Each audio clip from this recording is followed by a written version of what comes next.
ورحمة الله وبركاته. إن الحمد لله نحمده ونستعينه ونستغفره ونعوذ بالله من شرور أنفسنا ومن سيئات أعمالنا. من يهده الله فلا مضل له ومن يضلل فلا هادي له. وأشهد أن لا إله إلا الله وحده لا شريك له. وأشهد أن محمدًا عبده ورسوله. اللهم صل على محمد وعلى آل محمد كما صليت على إبراهيم وعلى آل إبراهيم إنك حميد مجيد. اللهم بارك على محمد وعلى آل محمد كما باركت على إبراهيم وعلى آل إبراهيم إنك حميد مجيد. يا أيها الذين آمنوا اتقوا الله حق تقاته ولا تموتن إلا وأنتم مسلمون. أما بعد فإن خير الكلام كلام الله وخير الهدي هدي محمد صلى الله عليه وسلم وشر الأمور محدثاتها وكل محدثة بدعة وكل بدعة ضلالة. സ്നേഹമുള്ള സത്യവിശ്വാസികളെ, സഹോദരി സഹോദരന്മാരെ, സുഹൃത്തുക്കളെ, അന്ത്യനാളിൻ്റെ മുന്നോടിയായി സംഭവിക്കാനിരിക്കുന്ന ധാരാളം അടയാളങ്ങളെ സംബന്ധിച്ച് ഇതിനകം നമ്മളെല്ലാം മനസ്സിലാക്കുകയുണ്ടായി. അതോടനുബന്ധമായി തന്നെ സംഭവിക്കാനിരിക്കുന്ന ഒട്ടേറെ വലിയ അടയാളങ്ങൾ ഇനിയും നമുക്ക് വിവരിക്കുവാനുണ്ട്. നബി സല്ലല്ലാഹു അലൈഹി വസല്ലം ഈ സമുദായത്തോട് അവസാന കാലത്ത് സമുദായത്തിന്റെ കാര്യം ഏറ്റെടുക്കുന്ന പരിഷ്കർത്താവായി ഒരു ഭരണാധികാരി രംഗത്ത് വരും എന്ന ചില പ്രത്യേകമായ സൂചനകൾ അവിടുന്ന് നൽകിയതായി നമുക്ക് കാണുവാൻ സാധിക്കും. മഹ്ദി എന്നറിയപ്പെടുന്ന ഒരു നല്ലവനായ ഭരണാധികാരി, ഒരു നല്ലവനായ മനുഷ്യൻ മുസ്ലിമീങ്ങൾക്കിടയിൽ ഒട്ടേറെ പ്രശ്നങ്ങളും പ്രതിസന്ധികളുമൊക്കെ ഉണ്ടാകുന്ന ഒരു കാലഘട്ടത്തിൽ അവരിൽ വരും എന്നതാണ് നമുക്ക് മനസ്സിലാക്കുവാൻ സാധിക്കുന്നത്. അബ്ദുല്ലാഹി ഇബ്നു മസ്ഊദ് റളിയല്ലാഹു അൻഹുവിൽ നിന്നുള്ള റിപ്പോർട്ടിൽ കാണാം, അന്ന റസൂലുള്ളാഹി സ്വല്ലല്ലാഹു അലൈഹി വസല്ലമ ഖാല, നബി സല്ലല്ലാഹു അലൈഹി വസല്ലം പറഞ്ഞിരിക്കുന്നു, ലൗലം യബ്ഖ മിനദ് ദുനിയാ ഇല്ലാ യൗമുൻ വാഹിദുൻ ലതവ്വലല്ലാഹു ദാലികൽ യൗം ഹത്താ യബ്അസല്ലാഹു ഫീഹി റജുലൻ മിന്നി ഔ മിൻ അഹ്ലി ബൈതി യുവാതി ഇസ്മുഹു ഇസ്മി വസ്മു അബീഹി ഇസ്മു അബീഹി. നബി സല്ലല്ലാഹു അലൈഹി വസല്ലമിൽ നിന്നുള്ള റിപ്പോർട്ടിൽ കാണാം, അന്ത്യനാളിൽ സംഭവിക്കാൻ ദുനിയാവിൽ നിന്ന് ഒരു ദിവസമേ ബാക്കിയുള്ളൂവെങ്കിൽ പോലും ആ ദിവസത്തിന് അല്ലാഹു ദൈർഘ്യം നൽകിയിട്ടെങ്കിലും ഒരു മനുഷ്യൻ, എന്റെ കുടുംബത്തിൽ നിന്നുള്ള ഒരു മനുഷ്യനെ അല്ലാഹു നിയോഗിക്കാതിരിക്കില്ല എന്നാണ് അവിടുന്ന് പറയുന്നത്. നബി സല്ലല്ലാഹു അലൈഹി വസല്ലമിന്റെ കുടുംബ പരമ്പരയിൽ നിന്നായിരിക്കും ആ സ്വാലിഹായ മനുഷ്യന്റെ വരവ് എന്നതാണ് നമുക്കതിൽ നിന്ന് മനസ്സിലാക്കുവാനുള്ളത്. ആ വ്യക്തിയുടെ, സ്വാലിഹായ വ്യക്തിയുടെ, ആ ഭരണാധികാരിയുടെ പേര്, അദ്ദേഹത്തിന്റെ പേര് എന്റെ പേരുമായി യോജിക്കും. അദ്ദേഹത്തിന്റെ പിതാവിന്റെ നാമം എന്റെ പിതാവിന്റെ നാമവുമായും ഒത്തുവരും. അതിൽ നിന്ന് മനസ്സിലാക്കാം, ആ പ്രതീക്ഷിക്കുന്ന നല്ലവനായ സാലിഹായ ഭരണാധികാരിയുടെ നാമം മുഹമ്മദ് ബിൻ അബ്ദുല്ലാ എന്നായിരിക്കും എന്ന്.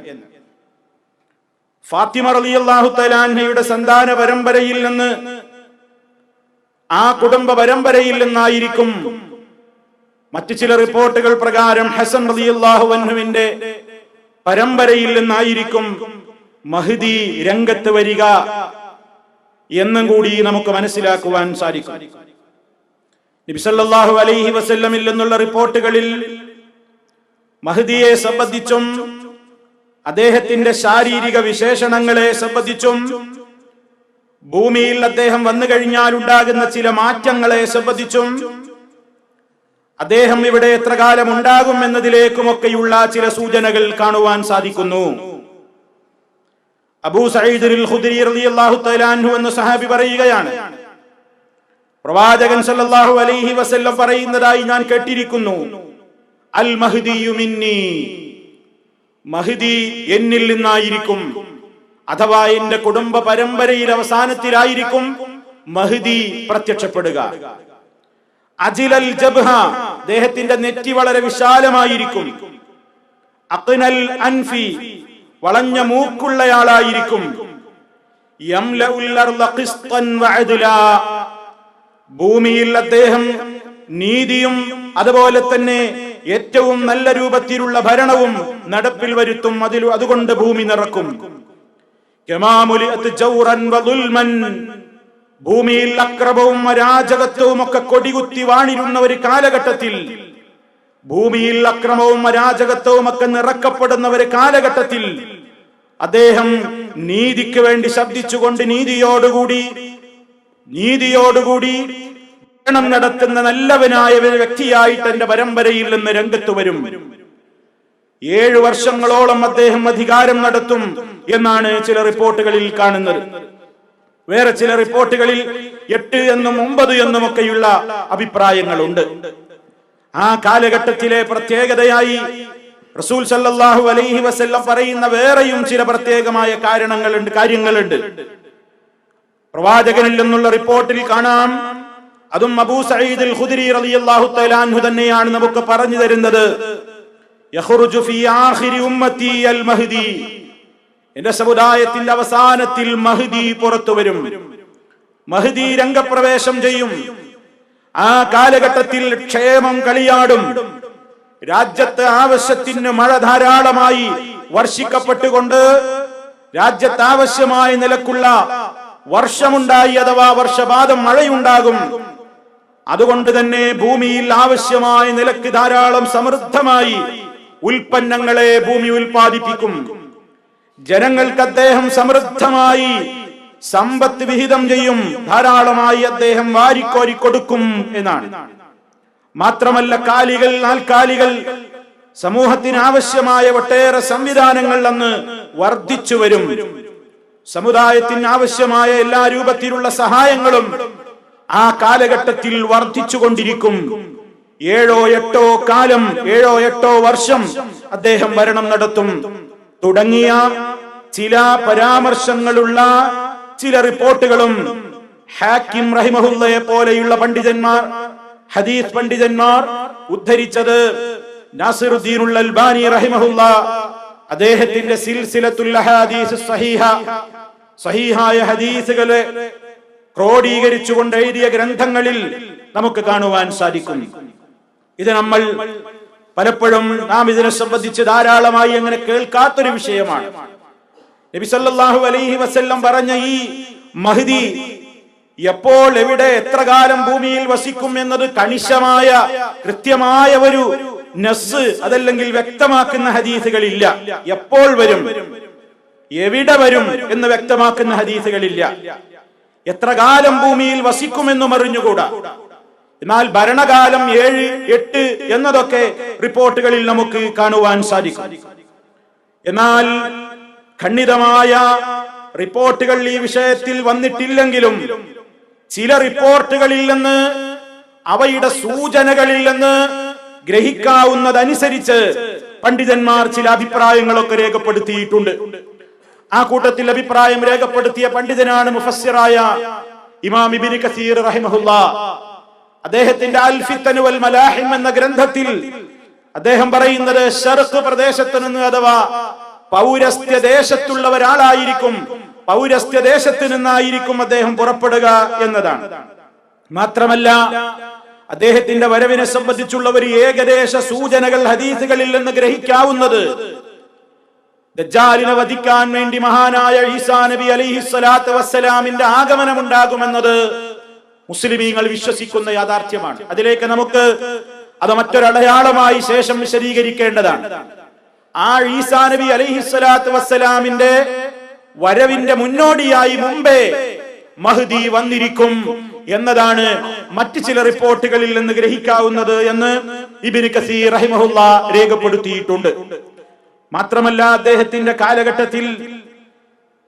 കാലഘട്ടത്തിൽ ധാരാളമായി അദ്ദേഹം ധനം വാരിക്കോരി കൊടുക്കും എന്നതാണ്.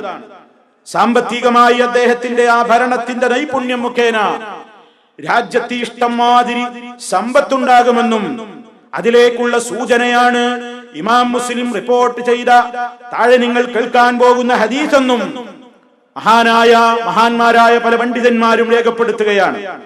അബൂ സഈദുൽ ഖുദരിയും ജാബിർ ഇബ്നു അബ്ദുല്ലയും റളിയല്ലാഹു അൻഹുമാ ആ രണ്ട് സ്വഹാബികളിൽ നിന്നുള്ള റിപ്പോർട്ടിൽ കാണാം, അന്നൻ നബിയ സല്ലല്ലാഹു അലൈഹി വസല്ലമ ഖാല, അല്ലാഹുവിന്റെ റസൂൽ പറഞ്ഞിരിക്കുന്നു, യകൂനു ഖലീഫ മിൻ ഖുലഫായികും ഫീ ആഖിരിസ് സമാൻ യഹ്സുൽ മാല വലാ യഉദ്ദുഹു. നിങ്ങളുടെ ഖുലഫാക്കളിൽ നിന്ന്, ഭരണാധികാരികളിൽ നിന്ന് അവസാന കാലഘട്ടത്തിൽ ഒരു ഭരണാധികാരി വരുന്നതാണ്. അദ്ദേഹം ജനങ്ങൾക്ക് പണം ധാരാളമായി വാരിക്കോരി കൊടുക്കും. വലാ യഉദ്ദുഹു, അതിനെ എണ്ണി നോക്കുകയില്ല, ക്ലിപ്തപ്പെടുത്തുകയില്ല. അത്രത്തോളം നൽകാൻ മാത്രം സാമ്പത്തികമായി പുരോഗതി എത്തുന്ന ഒരു ഭരണരൂപമായിരിക്കും അദ്ദേഹത്തിനുള്ളത് എന്ന് ഇമാം മുസ്ലിം റിപ്പോർട്ട് ചെയ്ത ഹദീസിൽ കാണാം. എന്നാൽ ആ റിപ്പോർട്ടിൽ മഹ്ദി എന്ന പേരില്ലെങ്കിലും വരാൻ പോകുന്ന മഹ്ദി എന്ന സാലിഹായ വിശിഷ്ടനായ ഭരണാധികാരിയിലേക്കുള്ള സൂചനയാണത് എന്നതാണ് അതിനെ സംബന്ധിച്ച് പഠനം നടത്തിയ പണ്ഡിതന്മാര് പറയുന്നത്. മാത്രമല്ല ഇദ്ദേഹം മക്കയിൽ വന്ന് പരിശുദ്ധ കഅബാലയത്തിന്റെ സമീപത്ത് നിൽക്കുകയും ഹജറുൽ അസ്വദിന്റെയും മഖാം ഇബ്രാഹിമിന്റെയും ഇടക്കുള്ള സ്ഥലത്ത് വെച്ച് ആ കാലഘട്ടത്തിലെ മുസ്ലിമീങ്ങൾ അദ്ദേഹത്തെ ഭരണാധികാരിയായി ബൈഅത്ത് ചെയ്യും എന്നും റിപ്പോർട്ടുകളിൽ നമുക്ക് കാണാം.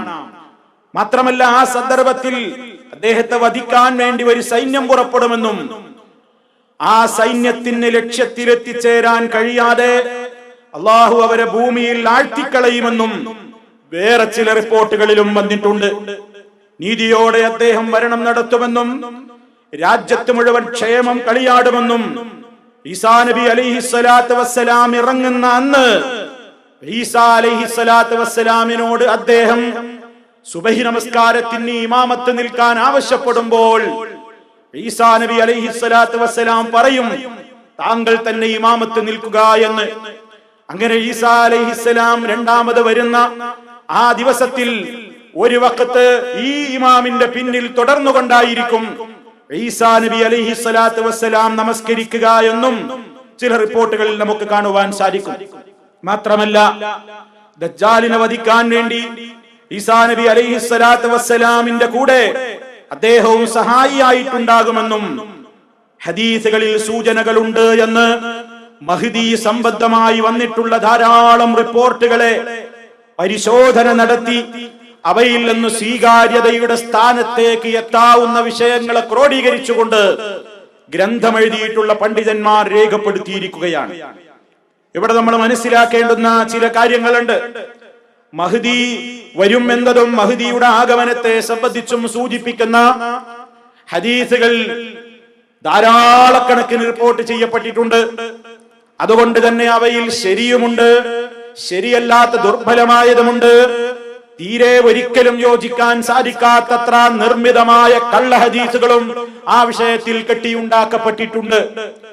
ആ വിഷയത്തിൽ കള്ള ഹദീസുകൾ ധാരാളം ഉദ്ധരിക്കപ്പെട്ടു എന്നത് കാരണത്താൽ ഇങ്ങനെ ഒരു മഹ്ദി എന്ന് പറയുന്ന ആളെ വരാനില്ല, അത് വെറുതെയാണ്, മിഥ്യയാണ്, മഹ്ദി മിഥ്യയാണ്, സത്യമല്ല എന്നഭിപ്രായപ്പെട്ട പണ്ഡിതന്മാർ ഒരുപാട് ആളുകൾ ഈ കാലഘട്ടത്തിലുമുണ്ട്. മുമ്പ് ചില പണ്ഡിതന്മാരും അങ്ങനെ കഴിഞ്ഞു പോയിട്ടുണ്ട്. വാസ്തവത്തിൽ അഹ്ലുസുന്നത്ത് വൽ ജമാഅത്തിന്റെ വീക്ഷണമനുസരിച്ച്, ആ വീക്ഷണമനുസരിച്ചുള്ള കാര്യമാണ് ഇതുവരെ നിങ്ങൾ കേട്ടത്. ഹദീസുകളുടെ കല്ലും നെല്ലും വേർതിരിച്ച് ഹദീസുകളിൽ നമുക്ക് സ്വീകരിക്കാവുന്നതും അല്ലാത്തവയും ഏതൊക്കെയെന്ന് ഒരു ഹദീസ് നമുക്ക് സ്വീകരിക്കാനുള്ള മാനദണ്ഡങ്ങൾ പണ്ഡിതന്മാർ നിശ്ചയിച്ചതനുസരിച്ച് അവയിലൂടെ പരിശോധന നടത്തിയിട്ട് ഈ വിഷയത്തിൽ സ്വീകരിക്കപ്പെടാവുന്ന ഹദീസുകൾ ഏതൊക്കെ എന്ന് തരം തിരിച്ചതിൽ സ്വീകരിക്കപ്പെടാവുന്ന ഹദീസുകളിൽ വന്നവയാണ് ഞാനിപ്പോൾ നിങ്ങളെ കേൾപ്പിച്ചത്. അതേ അവസരത്തിൽ അസ്വീകാര്യമായ പരമ്പരകളിലൂടെ വന്നവയുണ്ട്, നിർമ്മിതമായ കള്ള ഹദീസുകൾ നിർമ്മിച്ചവയുണ്ട്. ഈ വിഷയത്തിൽ അവയൊന്നും നമ്മൾ ഉദ്ധരിച്ചിട്ടില്ല, അവ മാറ്റിവെച്ചിരിക്കുകയാണ്. നിർമ്മിതമായ ഹദീസുകൾ ഉണ്ട് എന്ന കാരണത്താൽ മഹ്ദി എന്ന് പറയുന്ന ഒരു ഭരണാധികാരി വരാനേയില്ല എന്ന് പറഞ്ഞുകൊണ്ട് അതിനെ എല്ലാം കൊണ്ടും അതിനെ ആക്ഷേപിക്കുകയും അങ്ങനെ ആ പറയുന്നൊരു സത്യമല്ല എന്ന് അഭിപ്രായപ്പെടുന്നവരും ചെയ്യുന്നവർ ലോകത്തുണ്ടെങ്കിലും അഹ്ലുസുന്നത്ത് വൽ ജമാഅത്തിന്റെ കണിശതയുള്ള സൂക്ഷ്മതയുള്ള ധാരാളക്കണക്കിന് പണ്ഡിതന്മാർ ഇങ്ങനെ ഒരു ഭരണാധികാരി രംഗത്ത് വരാനുണ്ട്, അത് നബി കുടുംബത്തിൽ നിന്നാണ്, അദ്ദേഹം ഇവിടെ വന്ന് ഏറ്റവും ക്ഷേമപൂർണമായ ഭരണം നടത്തും, ആ കാലഘട്ടത്തിൽ രാജ്യത്ത് ഒരുപാട് പുരോഗതികൾ ഉണ്ടാകും എന്നൊക്കെയുള്ള നിലക്ക് ആ രൂപത്തിലുള്ള ഹദീസുകളെ സത്യസന്ധമാണ് എന്ന നിലക്ക് തന്നെ അവയെ പരിശോധിച്ചറിഞ്ഞുകൊണ്ട് രേഖപ്പെടുത്തിയിട്ടുണ്ട്. ഇതാണ് ആ വിഷയത്തിൽ നമ്മൾ മനസ്സിലാക്കിയിരിക്കേണ്ടത്. മറ്റൊന്ന്, ഈ മറവിൽ കുറെ ആളുകൾ രംഗത്ത് വരാൻ ശ്രമിച്ചിട്ടുണ്ട്. മഹ്ദി എന്ന് പറയുന്ന ഒരു ഭരണാധികാരി രംഗത്ത് വരും എന്ന ഹദീസിന്റെ മറപിടിച്ചുകൊണ്ട് ഓരോ കാലഘട്ടത്തിലും ചിലരൊക്കെ മഹ്ദിയായി രംഗത്ത് വരാൻ വേണ്ടി ശ്രമിച്ചിട്ടുണ്ട്. ഷിയാക്കളുടെ വിശ്വാസമനുസരിച്ച് മഹ്ദി എന്ന് പറയുന്ന ഭരണാധികാരി അവരുടെ 12ാമത്തെ ഇമാമായിട്ടാണ് അവർ കാണുന്നത്. ഇന്നും നമുക്ക് കാണാം ഷിയാക്കൾ ഒരുപാട് വിഭാഗങ്ങളുണ്ട്. ഷീഴി എന്ന് പറയുന്ന വിഭാഗം ഒരു ഗ്രൂപ്പല്ല, ഒട്ടേറെ വിഭാഗങ്ങളുണ്ട്. ആ ഗ്രൂപ്പുകളിൽപ്പെട്ട ഒരു വിഭാഗമാണ് ഇന്നും ഇറാനിലുമൊക്കെ ഖുമൈനിയുടെ ഒക്കെ നാട്ടിൽ അറിയപ്പെടുന്ന ഇസ്നാ അശരിയ വിഭാഗം. ഇസ്നാ അശറ എന്ന് പറഞ്ഞാൽ 12 എന്നാണ് അർത്ഥം. ഇസ്നാ അശരിയാക്കൾ എന്ന് പറഞ്ഞാൽ 12 ഇമാമുകളിലാണ് അവർ വിശ്വസിക്കുന്നത്. അവരുടെ വിശ്വാസമനുസരിച്ച് മഹ്ദിയെ സംബന്ധിച്ചുള്ള അവരുടെ വിശ്വാസം 12ാമത്തെ അവരുടെ ഇമാമാണ് മഹ്ദി എന്നതാണ്. അദ്ദേഹം വന്നു കഴിഞ്ഞു, അദ്ദേഹം വന്നു എന്നാണ് അവർ വിശ്വസിച്ചത്. എന്ന് വന്നു? ഹിജറ 256 ജനിച്ചു. അങ്ങനെ പക്ഷേ അദ്ദേഹത്തെ മുഹമ്മദ് ബിൻ അൽ ഹസൻ, അദ്ദേഹത്തിന്റെ പേര് മുഹമ്മദാണ്, അൽ ഹസനുൽ അസ്കരി, ഹസൻ റളിയല്ലാഹു തആല അൻഹുവിന്റെ കുടുംബ പരമ്പരയിലല്ല, ഹുസൈൻ റളിയല്ലാഹു അൻഹുവിന്റെ കുടുംബ പരമ്പരയിലാണ് എന്നതാണ് അവർ അവകാശപ്പെടുന്നത്. മാത്രമല്ല അദ്ദേഹത്തെ ഇങ്ങനെ മഹ്ദിയായിട്ട് ഇങ്ങനെ പറഞ്ഞു വരികയായിരുന്നു അവര്. അങ്ങനെ പറഞ്ഞു വരുന്നതിനനുസരിച്ച് കുട്ടിപ്രായത്തിൽ തന്നെ ഈ മഹ്ദിയായി ചമച്ചു കൊണ്ടുവന്നിരുന്ന ആളങ്ങ് മരണപ്പെട്ടു. ആള് മരണപ്പെട്ടപ്പോ ആ മരണപ്പെട്ട വ്യക്തിയെ സംബന്ധിച്ച് പിന്നെ അവര് പറഞ്ഞു അദ്ദേഹം ഇനിയും മടങ്ങി വരും, മഹ്ദി വരാനായിട്ടില്ലാത്തത് കൊണ്ടാണ് പോയത്, അതുകൊണ്ട് അദ്ദേഹം സാമുറ ഗുഹയിൽ കഴിഞ്ഞുകൂടുകയാണ്, അന്ത്യകാലഘട്ടത്തിൽ ഇനി മോക്ഷകനായിക്കൊണ്ട് രക്ഷകനായിക്കൊണ്ട് മഹ്ദി വരും. ഇതാണ് ഈ ഷിയാക്കളുടെ ഇസ്നാ അശരിയ വിഭാഗത്തിന്റെ വിശ്വാസം. അവരുടെ മഹ്ദി വിശ്വാസവും അഹ്ലുസുന്നത്ത് വൽ ജമാഅത്തിന്റെ വിശ്വാസവും ഒന്നാണെന്ന് തെറ്റിദ്ധരിക്കരുത്. അതിനുവേണ്ടിയാണ് ഇത് പറയുന്നത്. മഹ്ദി എന്ന് പറയുന്ന ഒരാൾ വരാനില്ല എന്ന് പറഞ്ഞുകൊണ്ട് അതിനെ ആക്ഷേപിക്കുന്നവർ അത് ഷിയാക്കളുടെ വിശ്വാസമാണ് എന്ന് കൂട്ടി പറയാറുണ്ട്. ഷിയാക്കളുടെ വിശ്വാസം വേറെ തന്നെയാണ്. ഷീഈ സുന്നത്ത് ജമാഅത്തിന്റെ വിശ്വാസം അനുസരിച്ച് മഹ്ദി അവസാന കാലത്ത് വരാനുള്ള ഒരു ഭരണാധികാരിയാണെങ്കിൽ, ഷീഈ വിശ്വാസം അനുസരിച്ച് ഹിജറ 256 ജനിച്ചിട്ടുണ്ട് മഹ്ദി. പക്ഷേ അദ്ദേഹം കുഞ്ഞുനാളിലെ മരണപ്പെട്ടു പോയി എന്നല്ല, അദ്ദേഹം സുറമൻ റആ എന്ന പ്രദേശത്തിലെ സാമുറ ഗുഹയിൽ കഴിഞ്ഞുകൂടുകയാണ്, അന്ത്യകാലത്ത് പുറത്തു വരും എന്നാണ്. അതുകൊണ്ട് സാമുറ ഗഹ്വരത്തിന്റെ ഗുഹയുടെ മുന്നിൽ ചെന്ന് ഷിയാക്കൾ വിളിച്ചു പറയുമെന്നാണ് ഇപ്പോഴും, ഉഖ്റുജി യാ മൗലാന, യാ മൗലാന ഉഖ്റുജി ഇലൈനാ, ഞങ്ങളുടെ നേതാവേ, ഞങ്ങളുടെ മൗലാന, ഞങ്ങളിലേക്ക് ഇറങ്ങി വരൂ, ഞങ്ങളെ രക്ഷിക്കൂ, അങ്ങ് ഗുഹയിൽ പതിഞ്ഞിരിക്കുകയാണല്ലോ, പുറത്തേക്ക് വരൂ എന്ന് പറഞ്ഞുകൊണ്ട് നിലവിളി കൂട്ടാറുണ്ട് ഷിയാക്കൾ. അവരെ കളിയാക്കിക്കൊണ്ട് അവരുടെ ആ വിശ്വാസത്തെ ചോദ്യം ചെയ്തുകൊണ്ട് പണ്ഡിതന്മാർ അതാ അവരെ സംബന്ധിച്ച് പറഞ്ഞിടത്ത് കാണാം, മാ ആന ലിസ്സിർദാബി അൻ യലിദല്ലദീ കല്ലംതുമൂഹു ബിജഹ്ലികും മാ ആന ഫഅലാ ഉഖൂലികുമുൽ ലഫാഉ ഫഇന്നകും സല്ലസ്തുമുൽ അൻഖാഅ വൽ ഗീരാനി. ഈ സിർദാബിൽ ഗുഹയിൽ ഒളിച്ചിരിക്കുന്ന ആൾക്ക് പുറത്തു വരാനായില്ലേ? ഇവരോട് ചോദിക്കാണ്, ഈ ഗുഹയിൽ ഇങ്ങനെ എത്ര കാലച്ചിട്ടായി ഇയാൾ കഴിഞ്ഞുകൂടാ? ആയിരക്കണക്കിന് കൊല്ലായല്ലോ ഇങ്ങനെ ഗുഹയിൽ കഴിയുന്ന ഈ മഹ്ദി. എന്നിട്ട് ആ മഹ്ദി പുറത്തു വരാൻ നിങ്ങൾ പോയിട്ട് ഇങ്ങനെ ഉഖ്റുജിയാ മൗലാന, ഉഖ്റുജിയാ മൗലാന എന്ന് പറഞ്ഞ് നിലവിളിച്ചു കൊണ്ടിരിക്കുന്നു. അവരോട് ചോദിക്കാണ്, അവരുടെ വിഡ്ഢിത്തത്തെ ചോദ്യം ചെയ്തുകൊണ്ട് ഒരു കവി ചോദിക്കാണ്, മാ ആന ലിസ്സർദാബി അൻ യലിദല്ലദീ കല്ലംതുമൂഹു ബിജഹ്ലികും മാ ആന. നിങ്ങൾ ഇങ്ങനെ പ്രതീക്ഷിച്ചു കൊണ്ടിരിക്കുന്ന ഈ ഗുഹ പ്രസവിക്കും എന്ന് പറയുന്ന കുട്ടി ഇതുവരെ വന്നില്ലേ? ഈ ഗുഹ പ്രസവിക്കും എന്ന് പറയുന്ന കുട്ടി ഇനിയും വന്നില്ലേ? നിങ്ങളുടെ ബുദ്ധിക്ക് എന്ത് സംഭവിച്ചു? നിങ്ങളുടെ എന്തുമാത്രം വിഡ്ഢികളാണ്! ലോകത്ത് നടപ്പില്ലാത്ത പല സംഗതികളും ഈ ലോകത്ത് പലതും പറഞ്ഞുണ്ടാക്കിയിട്ടുണ്ടല്ലോ. ആ കൂട്ടത്തിലേക്ക് മൂന്നാമതായി ചേർക്കാവുന്ന ഒരു വിഡ്ഢിത്തമല്ലേ നിങ്ങൾ ഈ പറഞ്ഞുകൊണ്ടിരിക്കുന്നത്? അങ്ങനെ ഗുഹയിൽ നിന്നൊരു മഹ്ദി വരാനില്ല, അത് നിങ്ങളുടെ വിഡ്ഢിത്തമാണ് എന്ന് സുന്നത്ത് ജമാഅത്തിന്റെ പണ്ഡിതന്മാർ ഈ വിഭാഗത്തെ ആക്ഷേപിച്ചുകൊണ്ട് കവിതാസ്വരത്തിലും അല്ലാതെയുമൊക്കെ അവരുടെ ഈ വിഡ്ഢിവിശ്വാസം ചോദ്യം ചെയ്തിട്ടുണ്ട്. അപ്പൊ നമ്മൾ മനസ്സിലാക്കേണ്ടത് ഷിയാക്കളുടെ വിശ്വാസവും നമ്മുടെ വിശ്വാസവും ഒന്നല്ല വിഷയത്തിൽ എന്നാണ്. ഇനി മഹ്ദിയാണ് സ്വയം വാദിച്ച് രംഗത്ത് വന്നവരുണ്ട്. ഇങ്ങനെ ഒരു പ്രവചനമുണ്ടായപ്പോ ഓരോരുത്തർക്കും തോന്നി ആ മഹ്ദി ഞാനാണ് എന്ന് പറഞ്ഞിട്ട് ഓരോ കാലഘട്ടത്തിലെ ഭരണാധികാരികൾ സ്വയം മഹ്ദി ചമഞ്ഞുകൊണ്ട് ചരിത്രത്തിൽ രംഗത്ത് വന്നതായി കാണാം. നല്ല ഭരണാധികാരികളെയൊക്കെ ചില വിഭാഗം ആളുകൾ മഹ്ദി എന്നോമന പേരിട്ട് വിളിക്കാറുണ്ട്. അത് യഥാർത്ഥ മഹ്ദിയാണെന്ന നിലക്കല്ല, നല്ലൊരു ഭരണം കാഴ്ചവെച്ചല്ലോ എന്ന നിലക്ക് ചില കാലഘട്ടത്തിലൊക്കെ ചില ഖലീഫമാരെ മഹ്ദി എന്ന് ചിലരൊക്കെ വിളിച്ചതായി കാണാം. എന്നാൽ ചിലരൊക്കെ ഞാൻ വാഗ്ദത്ത മഹ്ദി തന്നെയാണ്, ഞാനാണ് നബി സല്ലല്ലാഹു അലൈഹി വസല്ലം മുന്നറിയിപ്പ് നൽകിയ അതല്ലെങ്കിൽ വരാനിരിക്കുന്നു എന്ന് സുവിശേഷം പറഞ്ഞിട്ടുള്ള ഭരണാധികാരി ഞാനാണെന്ന് പറഞ്ഞുകൊണ്ട് ചരിത്രത്തിൽ ചില കള്ളന്മാരൊക്കെ രംഗത്ത് വന്നിട്ടുണ്ട്.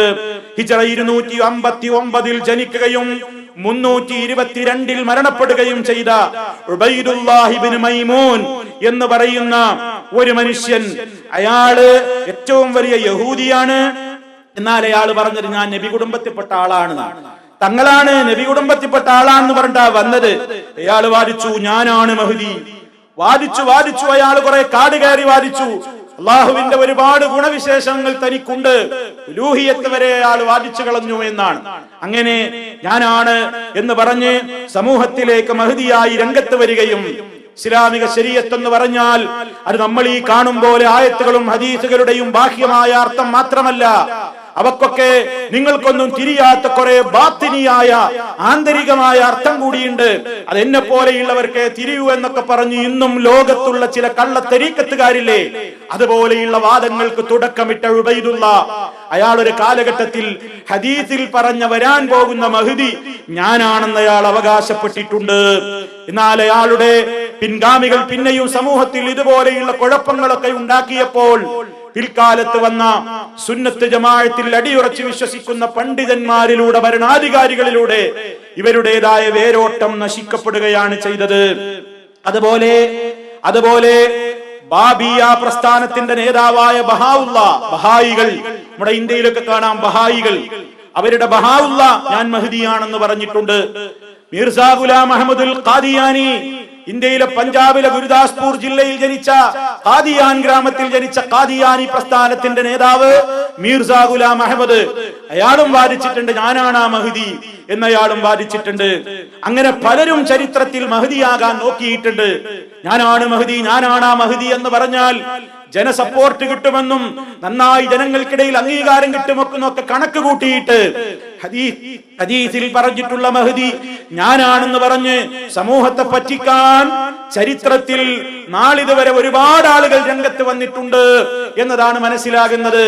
അതിന്റെ അവസാനം ഉണ്ടായ ഒരു സംഭവം ഈ കഴിഞ്ഞ ഹിജ്റ 1400 സംഭവിച്ചത്. ഹിജ്റ 1400. ഇപ്പോൾ നമ്മൾ എത്തി നിൽക്കുന്നത് 10-30 കൊല്ലം പിന്നിട്ടിട്ടാണ്. ഹിജ്റ 1430 കഴിഞ്ഞ് 31 ഒക്കെ എത്തി നിൽക്കുന്ന നാം 1400 മുഹറം 1 ആ കാലഘട്ടത്തിലെ പത്ര റിപ്പോർട്ടുകൾ വായിച്ച ഓർമ്മയുള്ള ആളുകൾ എന്റെ പ്രസംഗം ശ്രവിക്കുന്നുണ്ടാകാം. എന്താണെന്ന് സംഭവിച്ചത്? ആ കാലഘട്ടത്തിൽ നമുക്കന്ന് ഓർമ്മയിൽ തങ്ങി നിൽക്കുന്നുണ്ടെങ്കിൽ അന്ന് നമുക്ക് ഓർമ്മയിൽ തികട്ടി വരുന്ന ഒരു സംഭവമുണ്ട്. 1400 മുഹറം 1 പരിശുദ്ധ ഹറമിൽ ഒരു കലാപമുണ്ടായി. 1400 മുഹറം 1 പരിശുദ്ധ കഅബാലയത്തിന്റെ സമീപത്തേക്ക് മസ്ജിദുൽ ഹറമിലേക്ക് രാത്രിയിൽ കുറെ തീവ്രവാദികൾ ഇരച്ചു കയറുകയുണ്ടായി. ഹറമിന്റെ അകത്തേക്ക് ആയുധങ്ങൾ മയ്യത്ത് കട്ടിലിൽ മയ്യത്ത് കൊണ്ടുപോവുകയാണെന്ന രൂപത്തിൽ മയ്യത്തുകൾ കൊണ്ടുപോകുന്ന മോഡലാക്കിക്കൊണ്ട് മയ്യത്ത് കട്ടിലുകളിൽ തോക്കുകളും ആയുധങ്ങളും ഒക്കെ മസ്ജിദുൽ ഹറാമിലേക്ക് അവർ കടത്തിയിരുന്നു ആദ്യം തന്നെ. എന്നിട്ട് 1400 ഹിജ്റ 1400 മുഹറം 1 സുബഹി നമസ്കാരം കഴിഞ്ഞപ്പോൾ ആ തീവ്രവാദികൾ എന്തു ചെയ്തു? അന്ന് ഹജ്ജ് കഴിഞ്ഞിട്ട് ഏതാണ്ട് എല്ലാ ഹാജിമാരും മടങ്ങിപ്പോയിട്ടുണ്ട് അവരുടെ നാടുകളിലേക്ക്. കാരണം മുഹറമായല്ലോ. എന്നാലും ലോകത്തിന്റെ വിവിധ ഭാഗങ്ങളിൽ നിന്നുള്ള ഏതാനും ഹാജിമാരെപ്പോഴും ഹറമിൽ ബാക്കിയായിട്ടുണ്ടായിരുന്നു. അങ്ങനെ ഒരു സുബഹി നമസ്കാരത്തിന്റെ സന്ദർഭത്തിൽ തീവ്രവാദികളിൽപ്പെട്ട ഒരാൾ എഴുന്നേറ്റ് നിന്നിട്ട് ലൗഡ് സ്പീക്കർ കൈവശപ്പെടുത്തിയിട്ട് അയാൾ വിളിച്ചു പറഞ്ഞു. എന്താണ് അയാൾ വിളിച്ചു പറഞ്ഞത്? ഞാനാണ് അവസാന നാളിൽ പ്രത്യക്ഷപ്പെടുന്ന മഹ്ദി, എനിക്കെല്ലാവരും ബയ്യത്ത് ചെയ്യണം. ഇത് ഹറമിൽ നടന്നതാണ്, 30 കൊല്ലം മുമ്പ് നടന്നതാണ്. അയാൾ പറഞ്ഞു, സുബഹിക്ക് ലൗഡ് സ്പീക്കർ കൈവശപ്പെടുത്തിയിട്ട് അയാൾ വിളിച്ചു പറഞ്ഞു, അനൽ മഹ്ദി, അനൽ മഹ്ദി, ഞാനാണ് മഹ്ദി. ഹദീസിൽ പറഞ്ഞ മഹ്ദി ഞാനാണ്, എല്ലാവരും എനിക്ക് ബയ്യത്ത് ചെയ്യണം എന്നും പറഞ്ഞ ഇയാൾ എഴുന്നേറ്റ് നിന്നു. അതിന്റെ പേരിൽ പിന്നെ കുഴപ്പമായി, കലാപമായി. ഹറമിൽ ദിവസങ്ങളോളം സംഘട്ടനങ്ങളും അക്രമങ്ങളും ഒരുപാട് അരങ്ങേറി. അങ്ങനെ അവസാനം ശക്തമായ നിലക്കുള്ള ചെറുപ്പ് നിൽപ്പിലൂടെ ശക്തമായ നിലയ്ക്ക് ജലപീരങ്കി അവർ ഒളിച്ചിരുന്ന ഒളിത്താവളത്തിൽ മസ്ജിദുൽ ഹറമിന്റെ പല ഭാഗങ്ങളിലേക്കും മസ്ജിദുൽ ഹറാമിൽ അവർ ഒളിച്ചിരുന്ന ഭാഗങ്ങളിൽ നിന്ന് വെള്ളത്തിന്റെ ശക്തമായ നിലക്ക് വെള്ളം അടിച്ച് വീർപ്പ് മുട്ടിച്ചുകൊണ്ടും അതുപോലെ തന്നെ വ്യത്യസ്തങ്ങളായ രൂപത്തിലുള്ള തന്ത്രങ്ങൾ ഉപയോഗപ്പെടുത്തിക്കൊണ്ടുമാണ് സൗദി ഗവൺമെന്റ് ആ ആക്രമികളിൽ നിന്ന് ഹറമിനെ മോചിപ്പിച്ചെടുത്തത്. ദിവസങ്ങളോളം നീണ്ടുനിന്ന കലാപവും കുഴപ്പവും. ഇന്നും ഹറമിൽ ആ സംഭവത്തിൽ അകപ്പെട്ട മലയാളികളുണ്ട്. ഞെട്ടലോടുകൂടിയല്ലാതെ അവർക്ക് ഓർക്കാൻ കഴിയുന്നില്ല. എന്താണ് സംഭവിച്ചതെന്നറിയാതെ 4 ഭാഗത്തേക്കും ജനങ്ങൾ ചിതറിയോടുകയും ജീവനും കൊണ്ടോടുകയും പലരും ദിവസങ്ങളോളം ഹറമിന്റെ അകത്ത് കുടുങ്ങുകയും മരിച്ചു എന്ന് വിചാരിച്ച് മരണത്തിൽ നിന്ന് അള്ളാഹു രക്ഷ നൽകിയെന്ന് സമാധാനത്തോടുകൂടെ ഇന്നും ഓർക്കുകയും ചെയ്യുന്ന എത്രയോ മലയാളി സുഹൃത്തുക്കളെ നമുക്ക് കാണാൻ സാധിക്കും. ഞാൻ പറഞ്ഞു വരുന്നത്, ഇങ്ങനെ മഹ്ദിയായി, കള്ള മഹ്ദിയായി വാദിച്ചുകൊണ്ട്, വ്യാജ മഹ്ദിയായി ചമഞ്ഞുകൊണ്ട് അധികാരം കൈക്കലാക്കാൻ വേണ്ടി, പരിശുദ്ധ കഅബയുടെയും ഹറമിന്റെയും അധികാരം പിടിച്ചെടുക്കാൻ വേണ്ടി ഒരാൾ അവസാനമായി രംഗത്ത് വന്നത് ജുഹൈമാൻ എന്ന പേരിലുള്ള തീവ്രവാദിയായിരുന്നു. 1400 ഹിജ്റ 1400 മുഹറം 1 അയാളുടെ പേര് ജുഹൈമാൻ എന്നായിരുന്നു. അയാൾ പറഞ്ഞു, ഞാനാണ് മഹ്ദി. അതാണ് അവസാനം ചരിത്രത്തിൽ മഹ്ദി വാദിച്ച് വ്യാജവാദിയായി രംഗത്ത് വന്നയാള്. ഇങ്ങനെ പലരും രംഗത്ത് വരാൻ ഈ മഹ്ദി വിശ്വാസം കാരണമായി തീർന്നിട്ടുണ്ട്. അതുകൊണ്ട് ഈ മഹ്ദി വിശ്വാസം ശരിയല്ല എന്ന് ചില ആളുകൾ അതും കാരണം പറയുന്നു. ഇങ്ങനെ ഒരു മഹ്ദി വിശ്വാസം ഉണ്ട് എന്ന് പറഞ്ഞത് കൊണ്ടല്ലേ ഓരോ കാലത്തും ഇങ്ങനെ ഞാനാ മഹ്ദി എന്ന് പറഞ്ഞുകൊണ്ട് പലരും രംഗത്ത് വരുന്നത്. അതുകൊണ്ട് മഹ്ദി വരൂല എന്ന് പറയലാണ് നല്ലത് എന്ന് പറയുന്നു ചില ആളുകൾ. അതൊരു ശരിയായ സമീപനമല്ലല്ലോ. ഒരാൾ വ്യാജമായി വ്യാധിക്കുന്നു എന്നതുകൊണ്ട് വസ്തുതകളെ എങ്ങനെ തള്ളിക്കളയും?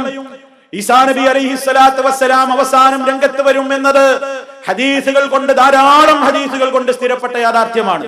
എന്നാൽ എത്ര ആളുകൾ സമൂഹത്തിൽ ഞാനാണ് വാഗ്ദത്ത മസീഹ് എന്ന് പറഞ്ഞിട്ടുണ്ട്, ഞാനാണ് ഈസാ എന്ന് പറഞ്ഞ എത്ര ആളുകൾ വ്യാജവാദികൾ രംഗത്ത് വന്നിട്ടുണ്ട്. മീർസാ ഗുലാം അഹ്മദ് ഖാദിയാനി അയാളും പറഞ്ഞില്ലേ, ഞാനാണ് വരാനുള്ള ഈസാ മസീഹ് എന്ന് അയാളും പറഞ്ഞിട്ടുണ്ട്. അപ്പൊ ഒരാള് വരുന്നതിന്റെ മറപിടിച്ചുകൊണ്ട് പലരും അതിന്റെ പേരിൽ രംഗത്ത് വരും എന്നതുകൊണ്ട് വസ്തുതകൾ നിഷേധിക്കുകയാണെങ്കിൽ നമ്മൾ പലതും നിഷേധിക്കേണ്ടി വരും. മഹാനായ റസൂൽ കരീം സല്ലല്ലാഹു അലൈഹി വസല്ലം അടക്കം പ്രവാചകന്മാർ ലോകത്തെത്ര വന്നു? ആ പ്രവാചകന്മാരുടെ മറപിടിച്ചുകൊണ്ട് കള്ളപ്രവാചകന്മാർ ലോകത്തെത്ര വാദിച്ചു വന്നു. അതുകൊണ്ട് ശരിയായ പ്രവാചകത്വത്തെ നിഷേധിക്കാനാകുമോ? ഒരിക്കലുമില്ല. പോകട്ടെ, സർവശക്തനായ റബ്ബുൽ ആലമീനെ ധിക്കരിച്ചുകൊണ്ട് അന റബ്ബുക്കുമുൽ അഅ്ലാ എന്നവരെ പറയാൻ ഫറോവമാർ രംഗത്ത് വന്നില്ലേ? അതുകൊണ്ട് യഥാർത്ഥത്തിലുള്ള നാഥനെ നിഷേധിക്കാൻ അത് കാരണമാകുമോ? ഇല്ല. വ്യാജന്മാര് രംഗത്ത് വരും. അതുകൊണ്ട് വസ്തുതകളെ നിഷേധിക്കാൻ സാധ്യമല്ല. അപ്പോൾ ചുരുക്കി പറഞ്ഞാൽ പ്രിയപ്പെട്ടവരെ, നാം മനസ്സിലാക്കേണ്ടത് ഈ ലോകത്ത് ശാന്തിയുടെയും സമാധാനത്തിന്റെയും കൃത്യമായ രൂപത്തിലുള്ള ഭരണം നടത്തുന്ന നീതിമാനായ ക്ഷേമങ്ങൾ അല്ലാഹു വലിയ രൂപത്തിൽ അന്ന് രാജ്യത്ത് ഉണ്ടാക്കുന്ന നിലക്ക് നല്ല രൂപത്തിലുള്ള ഒരു പ്രത്യേകമായ അവസ്ഥ മുസ്ലിം സമുദായത്തിന് കൈവരാനിരിക്കുന്നു. അത് അന്ത്യനാൾ സംഭവിക്കുന്നതിന്റെ മുന്നോടിയായി നടക്കും. ആ വരുന്ന ഭരണാധികാരിയുടെ പേര് മുഹമ്മദ് ബിൻ അബ്ദുല്ല എന്നായിരിക്കും. നബി കുടുംബത്തിൽപ്പെട്ട വ്യക്തിയായിരിക്കും. മഹ്ദി എന്ന് നിലക്ക് വിളിക്കപ്പെടുന്ന ആ ഒരു പ്രത്യേകമായ വിശിഷ്ടനായ ഒരു ഭരണാധികാരി വരുന്നത് അന്ത്യനാളിന്റെ ലക്ഷണങ്ങളിൽ പെട്ടതായി തന്നെയാണ്. പണ്ഡിത ലോകം ആ വിഷയത്തിൽ ഏറെ ചർച്ചകൾ നടത്തിയതിന്റെ ശേഷം നമുക്ക് പഠിപ്പിച്ചു തന്നിട്ടുള്ളത്. ഇതാണ് ഈ അവസരത്തിൽ നിങ്ങളുടെ ശ്രദ്ധയിൽ അതിനെ സംബന്ധിച്ച് എനിക്ക് ഓർമ്മപ്പെടുത്തുവാനുള്ളത്. സർവശക്തനായ നാഥൻ അവന്റെ പ്രവാചകൻ സല്ലല്ലാഹു അലൈഹി വസല്ലമിലൂടെ നമുക്ക് പകർന്നു തന്നിട്ടുള്ള ആശയങ്ങളെ കണിശവും കൃത്യവുമായി ഉൾക്കൊള്ളുവാനും മനസ്സിലാക്കുവാനും ജീവിതത്തെ പരലോകബോധത്തിൽ അധിഷ്ഠിതമായ നിലക്ക് ശുദ്ധീകരിക്കാനും ക്രമീകരിക്കാനും നമുക്ക് ഓരോരുത്തർക്കും തൗഫീഖ് നൽകി നമ്മയെല്ലാം സർവശക്തനായ നാഥൻ പൊരുത്തപ്പെടുന്ന അടിമകളിൽ ഉൾപ്പെടുത്തിക്കൊണ്ട് അനുഗ്രഹിക്കുമാറാകട്ടെ. നമ്മിൽ വന്നുപോയ വീഴ്ചകൾ അല്ലാഹു പൊറുത്തു തരുമാറാകട്ടെ. എല്ലാവിധത്തിലുള്ള പ്രയാസങ്ങളിൽ നിന്നും ദുരന്തങ്ങളിൽ നിന്നും പരീക്ഷണങ്ങളിൽ നിന്നും നാഥൻ നമ്മെ കാത്തുരക്ഷിക്കുമാറാകട്ടെ. അല്ലാഹുമ്മ റബ്ബനാ തഖബ്ബൽ മിന്നാ ഇന്നക അൻതസ് സമീഉൽ അലീം വതുബ് അലൈനാ ഇന്നക അൻതത് തവ്വാബുർ റഹീം വഗ്ഫിർ ലനാ ഇന്നക അൻതൽ ഗഫൂറുർ റഹീം. اللهم توفنا مسلمين والحقنا بالصالحين. اللهم صل على محمد وعلى آل محمد. والسلام عليكم ورحمة الله وبركاته.